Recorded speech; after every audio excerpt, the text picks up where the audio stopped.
Judge ordered the tomb guard to remove his Medal of Honor.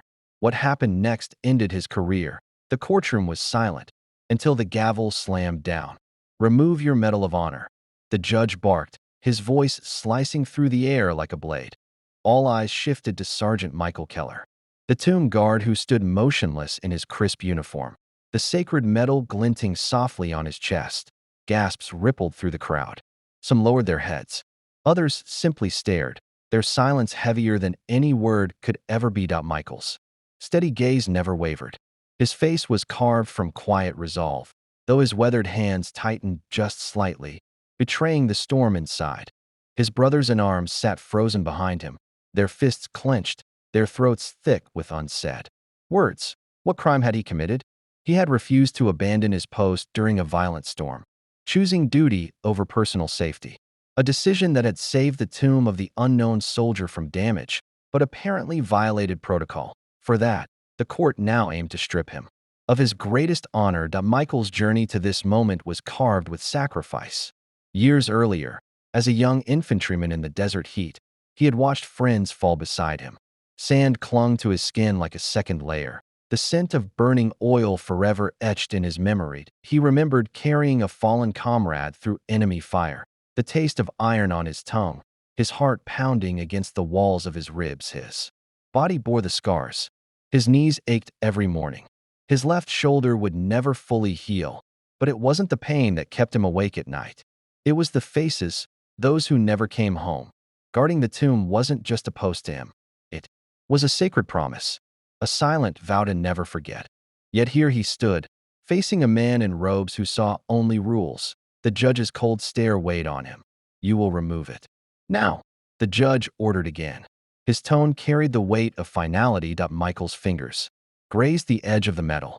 His pulse thudded in his ears, but his face remained calm. He did not speak. He did not argue. He simply held the metal, and then let his hand fall away, leaving it where it belonged. His silence screamed louder than protest. In the benches, a ripple of motion stirred. A man in civilian clothes rose, his face partially hidden under a cap. The room tensed. Slowly, the man removed the cap, revealing the stern features of General Robert Hale, a decorated war hero whose name was etched in military history.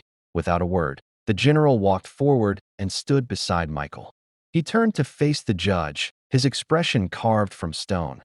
Then, in a gesture that froze the courtroom, the general raised his hand to his brow and delivered a slow, unwavering salute to Michael Keller. One by one, the other veterans in the courtroom rose, first hesitant, then firm, until the room was a forest of silent salutes. The judge faltered.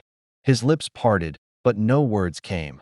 Authority crumbled before silent honor. He banged his gavel again, but the echo landed hollow this time. "Case dismissed," he muttered, his voice smaller now, fading beneath the weight of the room's quiet.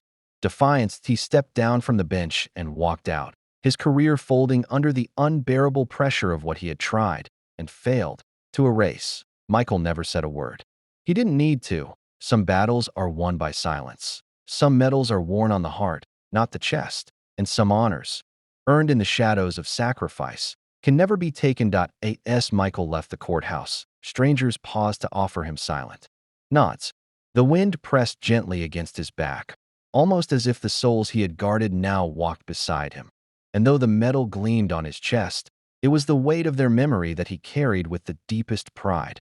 The loudest voice in the room isn't always the strongest, Michael once wrote in his journal. Sometimes strength stands quietly and never moves. If this story touched your heart, tell us where you're watching from in the comments. Share your thoughts. Would you have done the same? And if you believe silent heroes deserve to be remembered, subscribe to our channel for more untold stories that honor them.